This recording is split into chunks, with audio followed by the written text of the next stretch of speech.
Hey guys, what's up? This is Fang, and I'm here to do a more in-depth review on my 2009 Mitsubishi Lancer GTS. Forgive me if there's any wind noise or if you hear cars coming back and forth, because I'm in the same parking lot as before, and something's going down in the park. So yeah. Anyway, let's just get down the features real quick. First of all, with the GTS package, you get the front lip fangs, you get the fog lights, you get the 18-inch steel sport wheels, you get the GTS side skirts, you get the GTS wing, and you get the GTS exhaust, if you can see that right there. But what I did to it was I smoked out the taillights. I forgot to mention that in the last video. I added the Jesus fish right there. I stripped the Mitsubishi badge. I added a 2.4 liter badge on there because there's no badge that says GTS. So I decided I just put one on there that says the engine size for the car, because it is a 2.4 liter.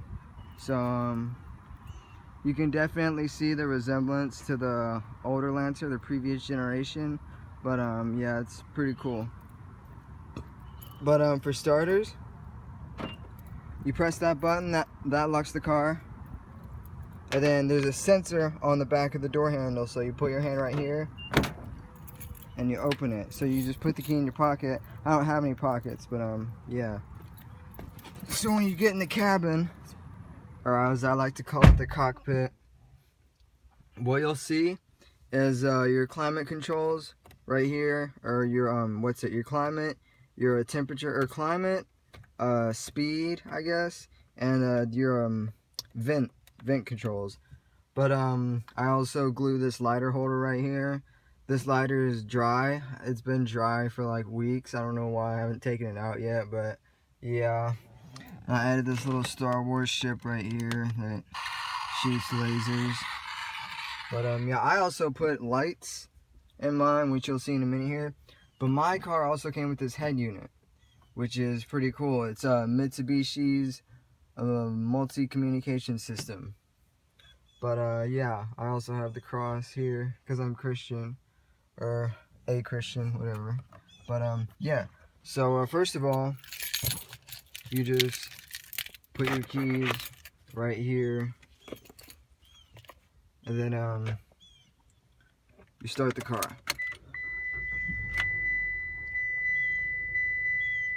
My car has 130k miles on it. I've put almost 5k miles on it since I got it. But yeah, oh, sorry about that.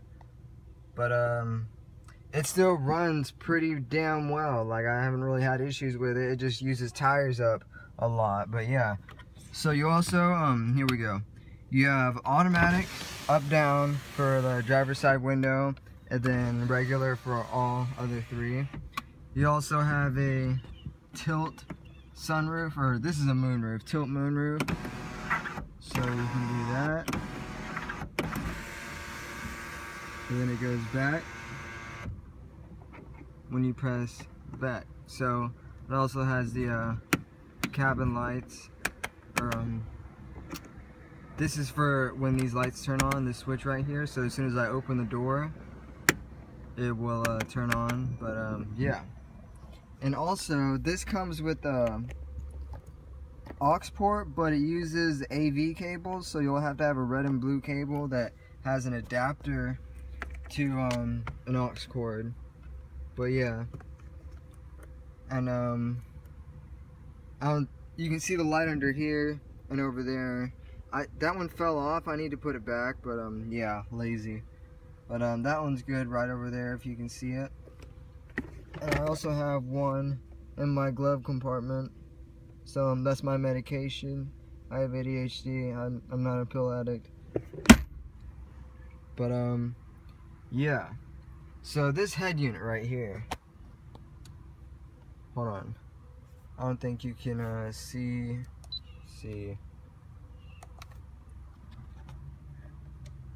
There we go. I had to turn my headlights off, but there we go.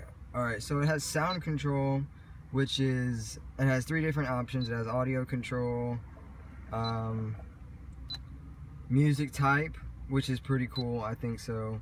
The sound field is pretty cool too. I keep it in live just because the vocals, they sound like they're in the car. It's pretty cool. But yeah, and what's it? Sound audio control. I can control the channels of the music and the punch level of the sub that I have in the back. My bad, guys, my phone overheated because it's a douchebag. But yeah, so audio control, where was I? Oh, yeah, I think I finished that. But if you go into menu, I hate this so much. Every time I turn on my car, I have to go and press OK, because the car thinks I really need to fucking like not look at the screen, or look at the screen, or some, you know, bullshit message it sends. I'm sorry, it just pisses me off so much, because like it comes up every time and I have to press OK, and it's just like a hassle. But yeah, so this one comes full loaded with navigation, mitigation. But yeah, it's, you know, it's a 2009, so it's not the most high-tech navigation unit ever, but it still works pretty well. I mean, I use it, so, you know, it works pretty good. But one thing I don't like is it doesn't have a knob for the volume. Instead it has buttons.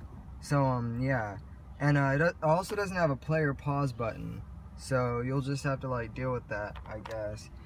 And for the steering wheel, you have the volume control right here, up down, track control, up down. You have your mode, which is what's it, this right here, which is FM, AM, satellite radio, CD, the 32 gigabyte hard drive, which is the music. So my bad, guys, my phone overheated again. But yeah, so you also have your aux port, which is what I use most of the time. I mean, unless I want to play a CD, but you know, sometimes it has trouble playing CDs just because it's kind of old. And yeah, that's about it. But you also have your electronic mirror controls. I'm not gonna move them because I have them the way I want them. But yeah, and your rear view mirror, and the back space is pretty tidy. I mean, it's a 4-door sedan, so the back space is pretty good, to be honest. Unless, you know, you're abnormally large or tall, you shouldn't have any problem sitting back there, especially on a road trip, because the fabric is pretty comfortable itself. And you also have that pull down bar, which has 2 cup holders in it too. So yeah, and we'll get out of the car right now, and I'll pop the trunk so you can see the subwoofer.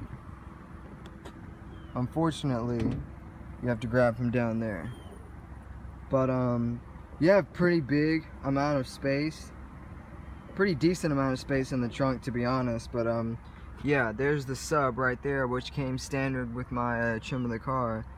But yeah, it's a pretty good sub. Like, I have no complaints. So yeah, it rocks the car pretty good. Now let me do one last thing and show you guys the fog lights and the headlights.